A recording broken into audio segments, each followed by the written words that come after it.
So yeah, the title kind of says it all. I want to take my shadow to Bandos and hopefully make a lot of money. I want to do this the simplest way possible as well. None of this running around business I see people doing. I want the lowest effort grind. So I'm going to be doing the freeze method. Trust me, it's not complicated, just the way I like things. Hello everyone, my name is Nick and I'm on a mission to improve my skills at RuneScape while hunting down these 4 items.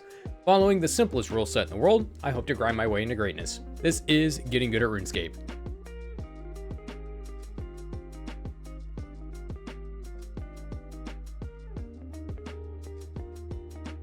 Continuing on my God Wars adventure, last video I took on Sarah, which required way too much running around and prayer flicks. Today I want to take things down a notch and make things simple again, and Bandos is going to fit that bill. I want to explore the powers of the shadow once again, grabbing yet another sweet key for next, and hopefully walking away a much richer man. Plan is simple, I'm going to freeze Bandos and smack him with Mage, also known as the freeze method. The super original name says it all. Before I jump into this, I spent some time at the Duke getting lucky on getting an ice quartz. For those who don't know, the ice crystal is attached to the ancient scepter, giving a 10% bonus to ice spells. With the added effect of the ancient scepter's already existing 10% buff to ancient magics, Bandos is going to be frozen for a total of 21 seconds, which you know is going to be super nice. With the shadow maxing out 64s on this boss, there's a real possibility of getting a pretty high KC amount here in just a few days. As for making money, this boss has some pretty serious potential as well. The chest plate is going for 30 mil, the tassets are around 21, and the hilt's at 22.5. The rest of the rare items are around 160k, and the boots are worth 300k, so each drop here is going to be more than welcome in my book. Especially right now, as I don't even have a melee set anymore. Regardless, I'm going to be starting off with a humble KC of 50. I do have experience trying this method out before, and it did not go well. And that's because of this glass cannon build I'm working with here. The gear I'm going to be taking in is a max mage set, minus the ring, with the keynotes being the Zamorak cape and the war blessing for minion protection. I did also buy the Mage's book, just to help out a little bit in the mage attack department. In the inventory, I of course have the Shadow, 1 Stamdos, the Hilt, the Saturated Heart, which cost me a mil to the GE tax, 12 Super Restores, some food, a Whip for KC, Explorer's Ring 4 for High Elks, the Rune Pouch filled with Blood and Ice Barrage tax, food, and a Teleport out. This gear mainly focuses on high damage at the risk of getting absolutely destroyed by every minion, and of course Bandos themselves. To make things even more complicated, I'm going to be going for some Grandmaster tasks, mainly the Ogre Killer and Keep Away. There are 3 Grandmaster tasks here, and the third one is Defense Matters, and to be honest, I really don't want to go for it right now, so I'm not going to. Ogre Killer is killing the boss 15 times in a private instance, while Keep Away is killing Grador without taking any damage. That will be handled much later on. As for now, I think it's just time to jump into it. While I showcased the first handful of kills, I was also curious on how much money I'd actually make, including my expenses.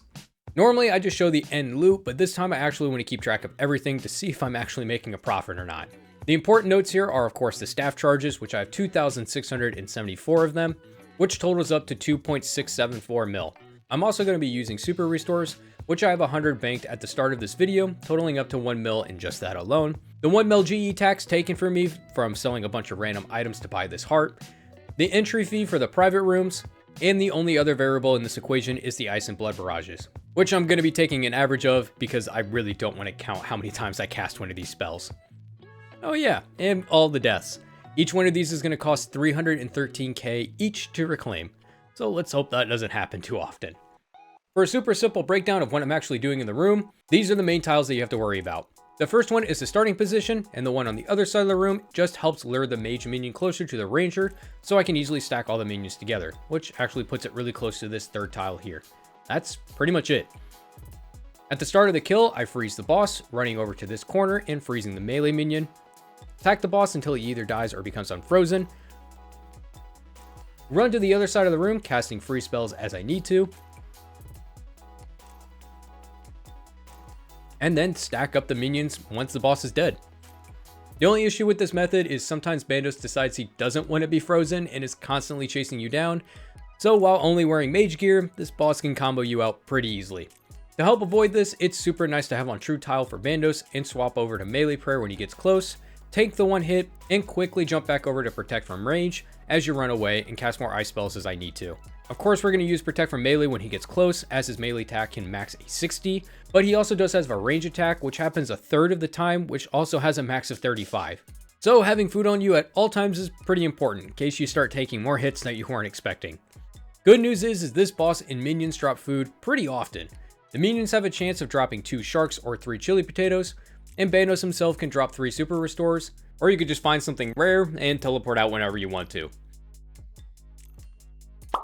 The shield half probably won't make you leave, but I think it's pretty cool to see something interesting only 10 kills in. As for actual progress in the video, I got the hang of the boss rather quickly for my standards. In the first 2 trips, I struggled a bit like you would imagine, but on the 3rd trip, everything just started to click for me. With some good RNG on the freeze spells, the ogre task was done incredibly fast.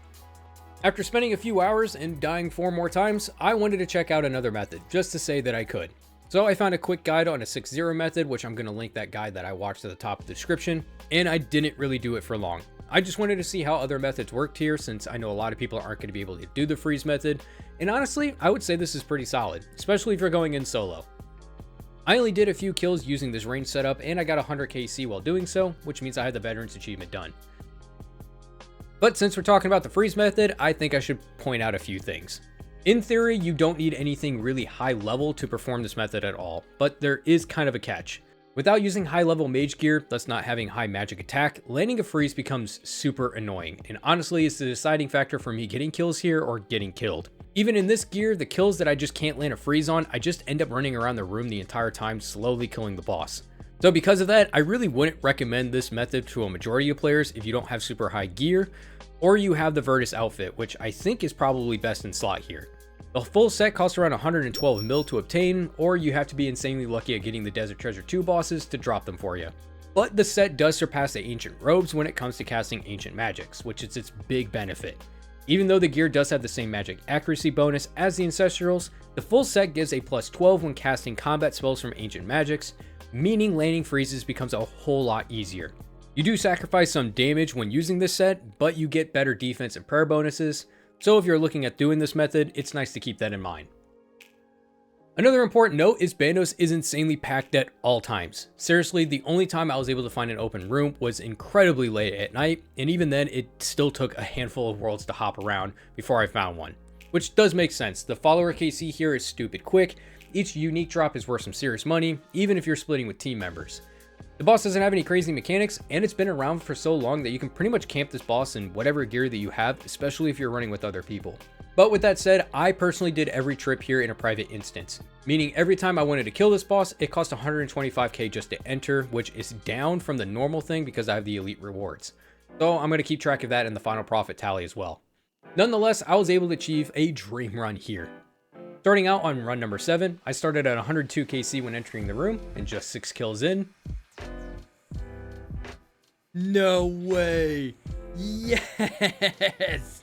Yes! I actually got something! Oh my god, yes! No way! No way! Dude, that's just like, what, 2KC? 2KC? I got another. Alright, let's not die and pick this up. Oh my god. Oh my god.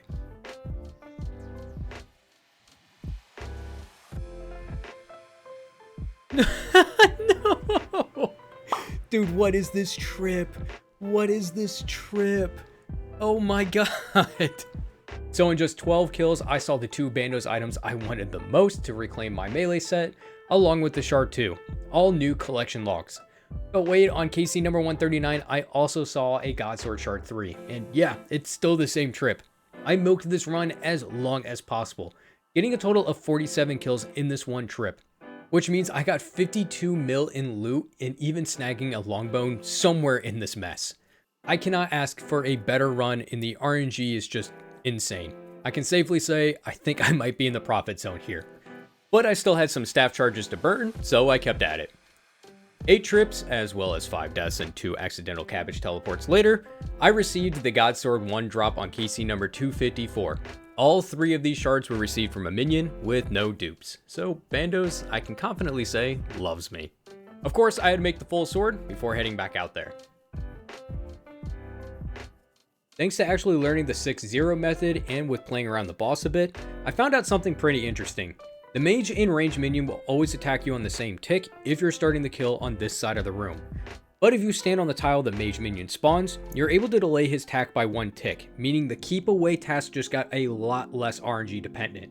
So by standing on this tile and having Bandos spawn in a few seconds before his minions do, I was able to freeze the boss off the start, freeze his melee minion, and prey flick the other two while just letting my staff just absolutely wreck the boss. After getting incredibly lucky while just panicking here, I was able to get the keep away task done without doing anything incredibly fancy. So the RNG gods were just smiling upon me this day, as this was probably the last run I could do with the amount of charges that I had left. I was absolutely scraping every last bit of damage I can do with the staff before finishing off this kill with Ancients. So I think it's time to finally tally everything up. In total, I killed the boss 258 times in this video, but my collection log somehow picked up an extra 3 kills, so I'm just going to leave that in for the total loot calculations as it's so little it shouldn't really make a difference. In total profits recorded, I received 58,972,645 coins worth of loot, which I'm just going to even out to 58.9 mil just to make everything a lot simpler. Removing all the items I didn't pick up, I'm left with a total of 58,158,949 coins. Or again, an even 58 mil because rounding to whole numbers is just a lot nicer. Starting out, I'm going to remove all the expenses, starting out with the private instance fees. I entered the room 19 times in total, meaning I spent 2,375,000 on coins just there. 1 million was spent on super restores and prayer potions, 134k on manta rays, 2,674,000 on staff charges, 1 mil from the GE tax selling items to buy the saturated heart, 10 deaths, which was 3.13 mil, and finally the runes for the ice and blood barrages. Looking over 20 random kills, I found an average of 4 ice barrages were used and 11 blood barrages were used per kill. Also meaning that I spent an average of 3,952 coins on ice barrages and 17,732 coins on blood barrages, totaling up to 1 mil in ice barrages and 4.6 mil on blood barrages. Ouch. So that leaves a grand total of 42,087,000 coins, or a cool 42 mil in profit. If we do the math all over again and we don't include the rare items of the chestplate, the tassets, or any of the God's Sword shards, I would have lost 9.5 mil, so I'm incredibly grateful to Bandos and his very generous drops. For those who stay to the end, I have another surprise for you. I tend to do the occasional corp piece kill with friends, and you know the luck on this account is beyond broken. Oh my god, 46 KC. Bro, what? There's no way I just pulled that on 46 KC. That's like a 1 in 1300 drop. Why am I so lucky on random stuff? What is going on?